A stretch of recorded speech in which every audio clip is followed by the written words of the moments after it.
سلام، امروز میخوایم با هم دیگه شنیتسل مرغ درست کنیم.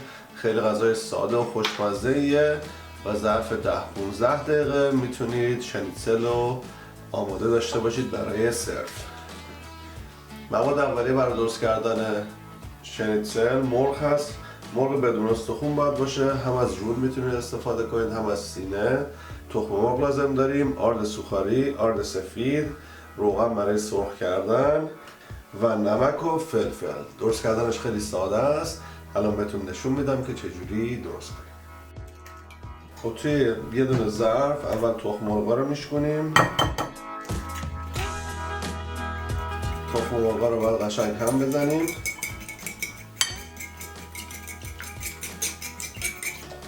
یکم هم بهش نمک و فلفل اضافه میکنیم.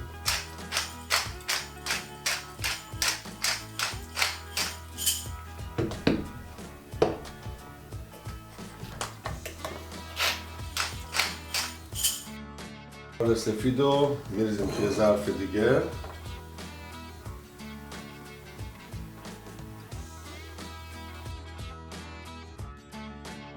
آرد سوخاری.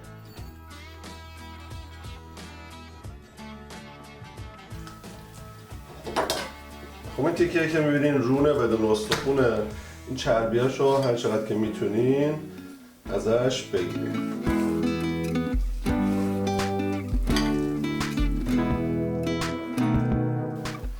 خب این تیکه‌های نازکش که خوبه، اون تیکه‌های کلفتم یکم میکوبیم که مسطح بشه.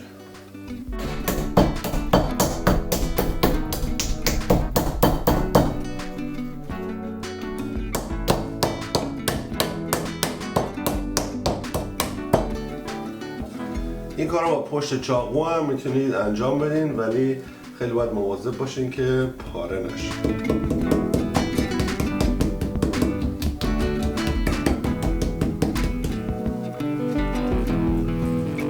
همش که به ضخامت در اومد به اندازه دلخواهتون میتونید ببرید. من اینو از وسط نصفش میکنم. خب حالا نوبت سینه است. سینه هم بدون استخونه. اینم باید حداقل از وسط نصف کنیم، بستگی به اندازهش. شاید مجبور باشین که 3 قسمتش بکنیم.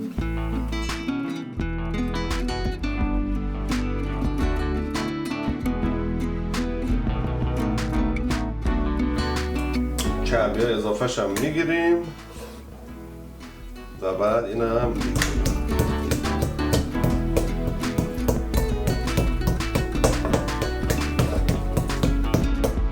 اولین کاری که میکنیم اینه که به هر دو طرف مرغ یکم نمک و فلفل میزنیم.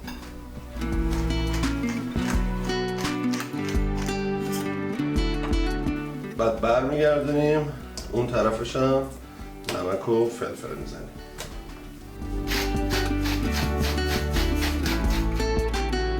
خب درست کردنش خیلی ساده است. یه لاینی برای خودتون باید درست بکنین. اول آرد، بعد تخم مرغ، بعد آرد سوخاری. اول مرغ رو میزنیم توی آرد، همه اطرافش خوب آرد بگیره. بعد که خوب آردی شد میذاریمش توی تخم مرغ. باز هر دو طرفش قشنگ تخم مرغی بشه که آرد سوخاری بهش بچسبه. بعد میذاریمش توی آرد سوخاری.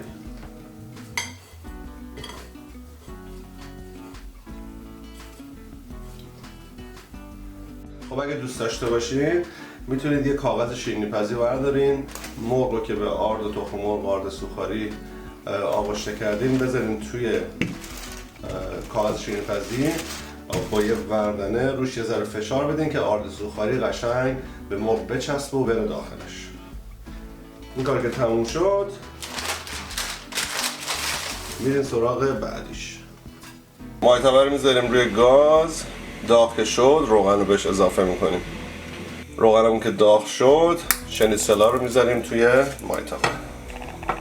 خب یادتون باشه وقتی میخواین هر چیزی رو بذارین تو مایتابه با روغن، از سمت خودتون شروع کنید و بذارین سمت دیگه که اگه وقت روغنم پاشید سمت شما نیاد، بره سمت اون طرف.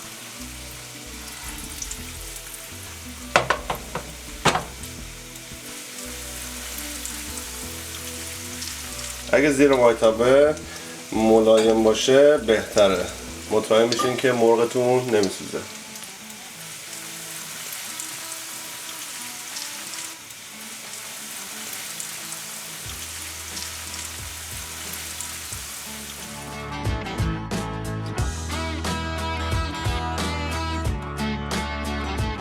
خب شنیسل مرغمون آماده است. روشا طبق معمول اومده که با هم امتحانش کنیم. یه سس تارتار هم درست کردم، خیلی با شنیسل خوب میشه. دستورش این لینک دیسکریپشن پایین هست، اگه دوست داشتین اونم امتحان کنید. یه ذرت و مارچوبم گذاشتم بغلش برای تزیین. خب بذار من رو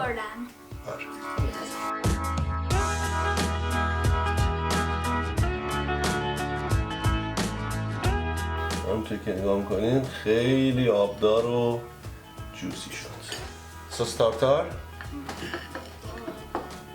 گفتید میخوای؟ دادم تا حالا شنیسل رو با سس تارتار نخورده بودی.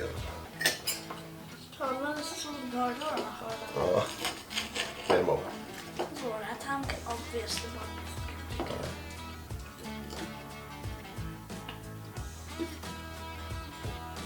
باید زنیم